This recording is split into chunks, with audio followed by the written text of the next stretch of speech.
شتێکی زۆر ئاساییە ئێمە بیر و بوچوونی جیاوازمان هەبێت. ئاساییە وەکو حیزب و لایەنە سیاسیەکان بیرکردنەوەی جیاوازمان هەبێت. بەڵام ئەبێت هەندێک سنوور هەبێت، چوارچێوەیەک هەبێت، لەم چوارچێوەدا ئێمە هەمومان بەیەکەوە کار بکەین و ئێمە بەیەکەوە ببەستێتەوە.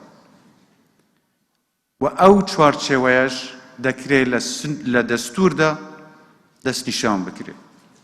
من پێم وایە دەتوانین ئێمە ئەم چوارچێوەیە لە دەستوردا پێناسە بکەین و دیاری بکەین.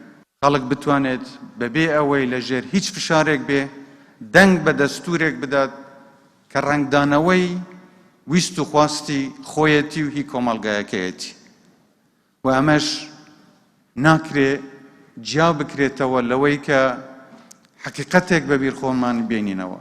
پێویستە ماف لە یعنی ڕێز لە هەموو مافێکی تاکی کوردستان و هەموو خەڵکی کوردستان بگرین، ماف لە ئازادیەکان بگرین، ئازادی ڕادەربڕینە، ئازادی خواپەرستیە، ئازادی بیرروبوچوونی سیاسیە، لە هەمان کاتیشدا نابێت ئێمە ئازادی و بەڕەڵایی لێک گیانەکەینەوە.